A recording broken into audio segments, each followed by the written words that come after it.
I received some inquiries recently through the YouTube channel asking me to distinguish between a Pensacodo and a Pensataq in the KFM or Keysi systems. And I'm not a KFM or a Keysi instructor, but I'll give you my understanding of the difference between them. And it's not too difficult to distinguish. My understanding is that the Pensacodo is really a standard elbow strike mixed with the Pensador. So if you've studied other systems, you may have had between 4 and 8 different angles of elbow attack. You might have had an upward elbow, a downward elbow, an inward elbow, an outward elbow. You may have had some different angles, you know. Maybe you had 8 angles. But these are just basic elbow strikes, right?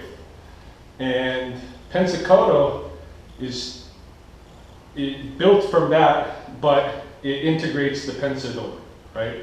So basically you're fighting with the Pensador and you're using those elbows, those standard elbows, but they're attached.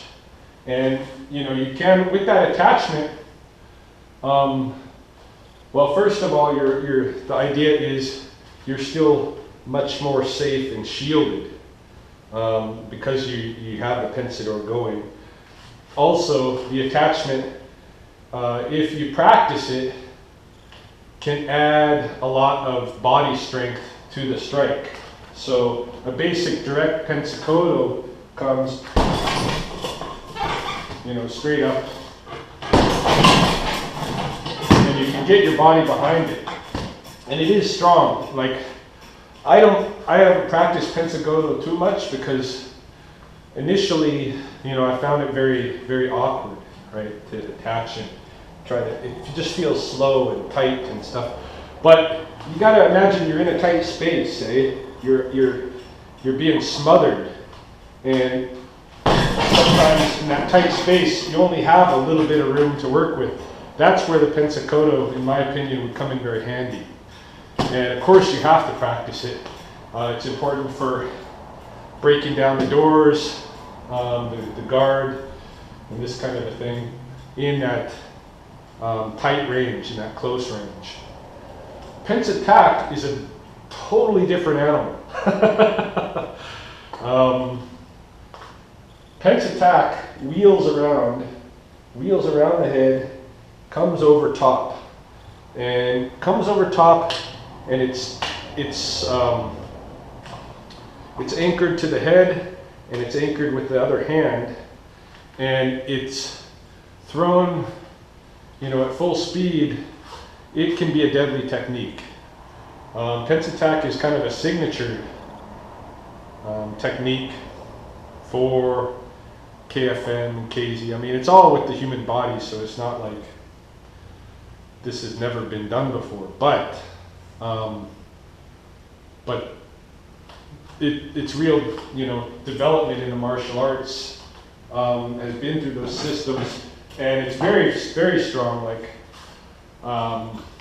it's so strong that you can't even train it at full speed with other guys, or somebody's going to get hurt. Somebody's going to get their nose broken, their whole face caved in.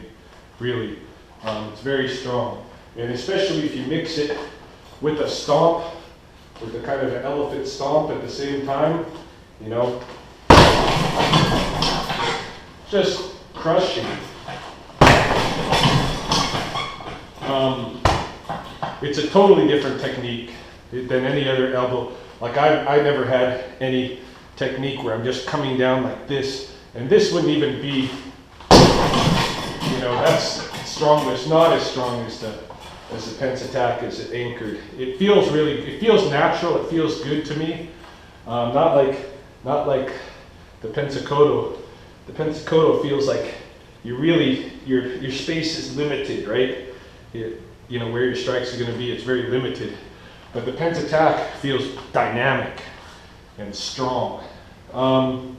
There's a couple of other elbow type of techniques within Keysi and KFM. The alas. I don't know if it's a wing or what, but basically those are also very dynamic techniques, moving outward, in Italy. And I talked about some of those in my kind of Keysi inspired heavy bag drills, tutorials. But yeah, there's olives. I also feel they're tight, but at the same time dynamic. And they feel very strong, right? The outward olives, they feel very strong. Whereas the Pensacodo, to me, even though it can be a strong technique, I think the range is much shorter. The range is shorter. It's not as dynamic. It's not. This is kind of I think especially the Pensataq. You know, the Pensataq range can be way out here. You just still come in and nail them. And, you're not going to do that with the Pensacodo of any angle. You know, so you're just not moving that way. So that's the difference, my understanding anyway. Pensacodo is just founded on the regular elbow strikes, but combined with the Pensador. Pensataq, brand new animal, very dynamic, coming around and really doing a lot of damage. It's serious, serious damage. If it, you know, even if somebody's blocking it, you can have arms broken, and it's just a bad news technique. So yeah, that's my 2 cents worth.